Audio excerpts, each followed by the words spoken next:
Hello, bonjour. Aujourd'hui, on va parler de Meghan Markle, la duchesse de Sussex. On va parler aussi de Kate Middleton. On va parler d'une certaine Emily Andrews. Qui est cette Emily Andrews? Il s'agit en fait d'une commentatrice royale ou d'une experte royale ou alors d'une journaliste royale. En tout cas, elle couvre toutes les choses qui ont à voir avec les royautés en Angleterre plus qu'en international. Et son sujet favori ces derniers temps, c'est de taper sur Meghan Markle, la duchesse de Sussex. Elle a été parmi celles qui avaient fait circuler la rumeur selon laquelle Meghan Markle acceptait les cadeaux de marques dans le pays. Comment ça se fait? En fait, certaines marques réussissaient à avoir l'adresse du bureau de Meghan Markle et envoyaient des cadeaux à son bureau et à son équipe de communicants.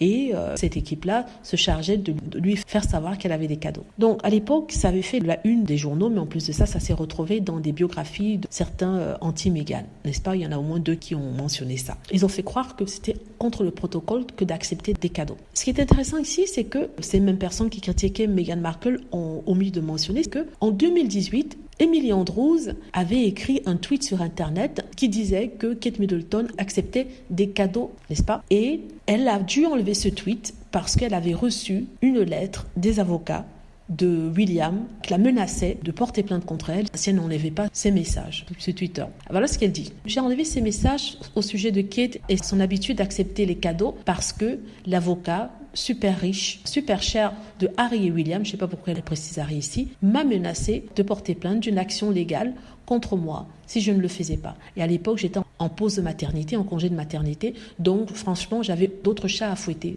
J'ai toujours critiqué la famille royale quand il le fallait, n'est-ce pas? Donc, c'est ce qu'elle dit ici. Or, on a crucifié Meghan parce qu'elle acceptait des cadeaux. Et Meghan n'a jamais démenti qu'elle avait accepté des cadeaux, n'est-ce pas? Même le prince Harry l'avait mentionné dans la biographie. Mais seulement, la différence, c'est que Meghan Markle prenait ses cadeaux pour donner à son équipe. C'est-à-dire qu'elle avait une équipe de communicants dans le bureau de Kensington Palace et chaque fois, les marques lui envoyaient plein de cadeaux. Au lieu de prendre certains cadeaux pour elle, ce qu'elle faisait, c'est qu'elle partageait ses cadeaux parmi l'équipe qui était présente parce que de toute façon, les cadeaux étaient déjà là, ils ne pouvaient pas renvoyer. Donc, c'est assez compliqué. Et du coup, les communicants, les personnes qui travaillaient pour elle recevaient de beaux cadeaux assez luxueux. Et voilà, et on l'a crucifiée pour ça. Pourtant, Kate Middleton le faisait. Personne n'en a parlé. Pourtant, si Emily Andrews en parle, ça veut dire qu'ils sont tous au courant. Mais quand il en a été pour Meghan, tout le monde lui est tombé dessus. Donc, je me pose des questions sur l'hypocrisie, le double standard, la méchanceté aussi.